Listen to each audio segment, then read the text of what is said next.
kebetulan kalau ada orang yang dia mungkin tidak bisa membaca, tapi dia sudah mengenal Kristus, bagaimana caranya untuk memberitakan Injil itu sendiri, Pak? Dia Tapi nggak dia bisa nggak baca bisa tapi baca bukan, Injil. ya, ya, dia nggak bisa baca Eh, kan? Ya, seandainya ada orang yang sudah percaya Yesus, menerima Yesus secara pribadi, tapi dia juga mempunyai Ya, tanggung jawab untuk memberitakan Injil. Tapi orang ini dia nggak bisa membaca, tapi dia sudah menerima Yesus. Itu bagaimana caranya, Pak?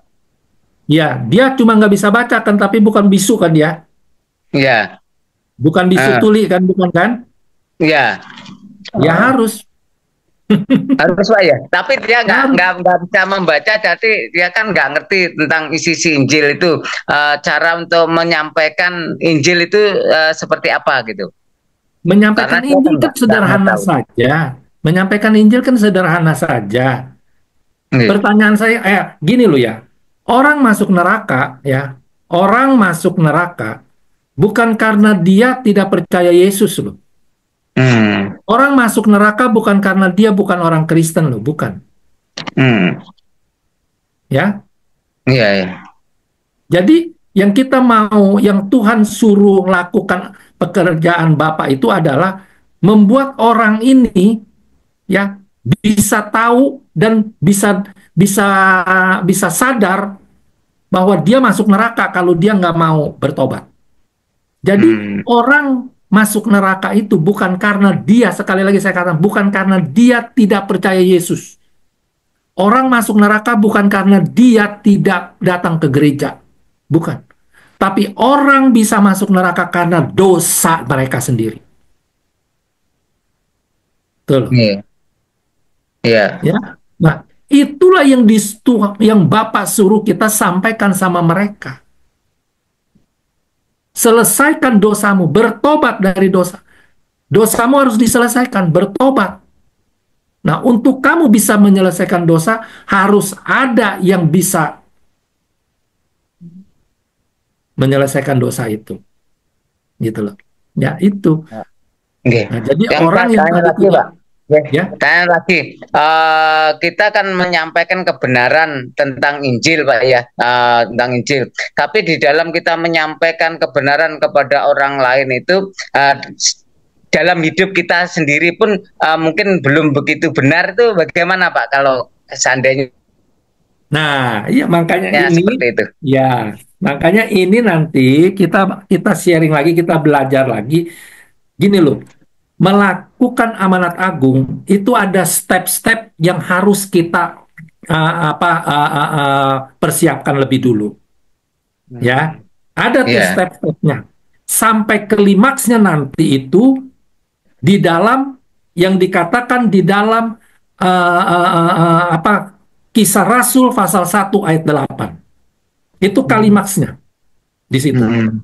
Nah, untuk sampai kepada situ, kepada apa Kisah Rasul pasal 1 ayat 8 itu, maka sebelumnya kita harus dipersiapkan dulu gitu. Hmm. Hmm. Nah, itu nanti kita belajar di situ. Jadi apa melakukan amanat agung itu, kenapa banyak yang nggak pernah mau? Kenapa banyak yang segan? Karena mereka merasa bahwa melakukan amanat agung takut. Terus yang kedua, nggak tahu bagaimana caranya. Itu cuma dua hal ini saja.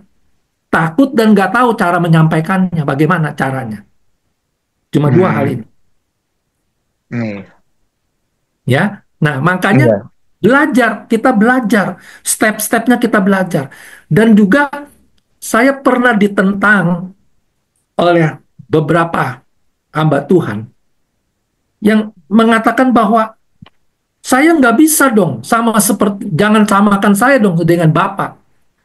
Bapak bisa ke sana kemari begitu, apakah saya harus juga melakukan begitu? Kan saya juga apa melayani juga di gereja. Dia bilang itu juga kan saya sedang melakukan kehendak Bapak. Hmm. Ada yang bilang begitu, ada yang menentang saya seperti itu. Terus Hmm. saya bilang melakukan kehendak Bapak kan tadi sudah dijelaskan. Apa yaitu untuk supaya orang bisa percaya kepada Yesus. Kalau melayani di dalam gereja, itu mah bukan melakukan kehendak Bapa, karena orangnya sudah percaya sama Yesus. Betul apa betul? Iya.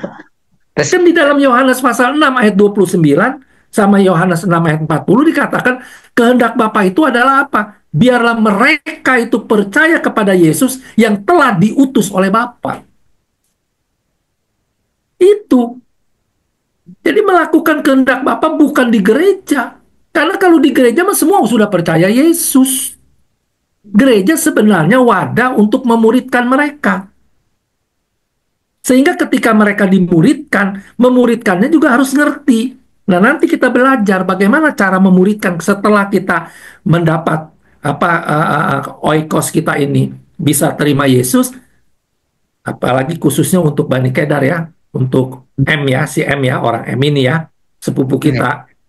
Ketika dia menerima Yesus itu, kita nggak bisa juga serta merta bawa dia ke gereja, mati dia bisa. Diusir dari keluarga dia, resikonya terlalu besar. Tapi kita harus muridkan dia, gitu. Iya. Bagaimana cara muridinnya? Nah, gereja di sini apa arahnya sih sudah benar, memuridkan gitu loh. Ada kan kelompok sel, gitu kan. Tetapi muatannya itu yang keliru memuridkannya. Kebanyakan kelompok sel itu dibilang pemuritan, betul pemuritan, tetapi muatannya itu yang salah. Di kelompok sel selalu adanya apa? Khotbah juga, sama aja khotbah. Ya. Jadi di kelompok sel itu sama juga ibadah raya kecil. Padahal di kelompok sel itu yang namanya pemuritan di situ mereka harus diajar. Nah, bagaimana ajarnya? Alkitab sudah katakan dalam Matius pasal 28 ayat yang ke-19 kan, dan ajar mereka untuk melakukan apa yang telah kuperintahkan kepadamu. Nah, jadi cara ngajarnya bagaimana? Nah, kita harus berpadan sesuai dengan firman Tuhan. Nah, ini banyak yang nggak ngerti orang. Banyak yang nggak mengerti. Ya, jadi itulah Iya. siklusnya, sebenarnya siklusnya itu. Ya, dari belum kenal Yesus, diberitakan Injil sampai dia mendengar dan percaya, akhirnya dia terima Yesus. Terus dibawa, dimuridkan, setelah dimuridkan dia sudah kuat, dia sudah mumpuni, dia sudah bagus, lalu dia diutus pergi keluar lagi, menjangkau lagi. Terus saja. Nah, itulah yang Allah kehendaki seperti itu. Siklusnya dia terus memutar terus sampai semua menjadi murid Tuhan. Seperti itu.